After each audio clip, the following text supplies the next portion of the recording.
lang sa akin yung nagbibigay ng tulong sa tao. Maganda po yan.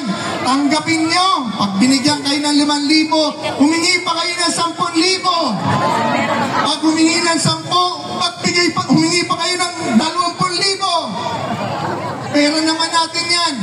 Ang problema ko po sa katakot-takot na ayuda ay pagtanggap nung binigyan, mahirap pa rin kayo. Wala pa rin tayong trabaho. Ang kailangan ng tao, trabaho para umasenso.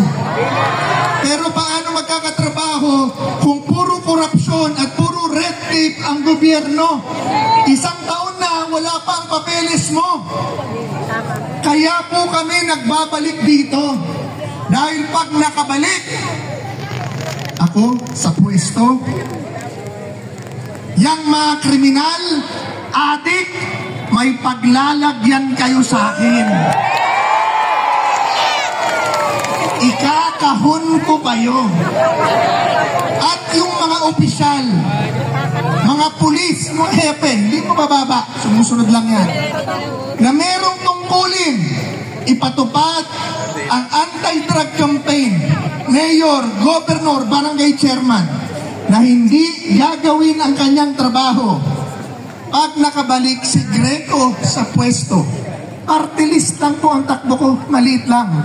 Pero sisiguraduhin ko sa inyo, yung hindi gagawa ng trabaho, pakakasuhan ko, paiimbestigahan ko at patatanggal sa pwesto. Dahil kung hindi nila kaya gawin ang trabaho, umalis sila dyan sa pwesto at hahanap tayo ng iba na gagawa ng trabaho.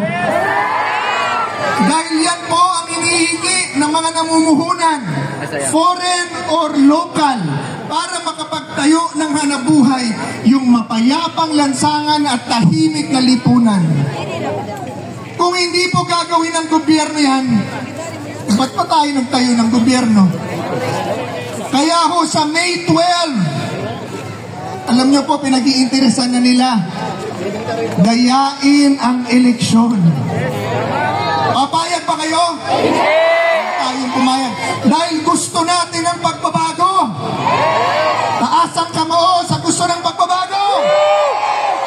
Mga kababayan, mga kapatid, kailangan tayong bumoto ng tama. Pag-isipan po ninyong mabuti kung sino ang inyong boboto. Kunin nyo ng kunin yung pinamimigay na pera ng gobyerno. Pero pagdating ng eleksyon, pag-isipan nyo mabuti kung sino ang iboboto nyo at huwag kayong bumoto ng kurap. Yung mga inendorso ni Pangulong Duterte, hindi po kurap yan. At yung sobra-sobrang kapangyarihan na ibinigay natin sa Kongreso, sa Pangulo, at sa pulis, babawasan at tatagain po natin para lumaya at gumaan ang buhay ng Pilipino. Itutulak natin ang federalismo muli sa ating bansa. Ngayon po, dito na po ako magtatapos. Dalawa lang po talaga ang pakay ko. Ayaw ko na po sanang bumalik. Tapos na ako eh. Naging pinakabatang sekretaryo na ako eh. Naging chairman na ako ng PACC. Naging konsehal na ako ng Manila, executive director, okay na sana ako. Pero pag nakikita kong ganito, na yung bawal ginagawa pa, at naghihirap ang Pilipino, hindi ko pumaatim na hindi bumalik dahil kawawa po ang Pilipino. So mga kapatid, ito lang po ang aking pag-usap. Inilatag ko na po lahat. Sisiguraduhin ko po sa inyo na pag si BG Party List ang nanalo. Madali pong tandaan ang number ko. 98. 100 minus 2 equals?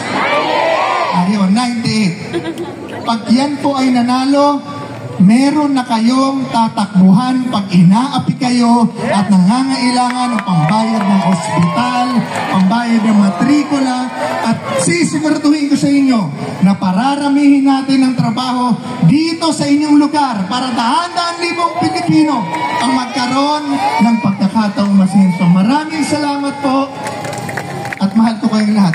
Ngayon, alam ko namimiss natin si Digong.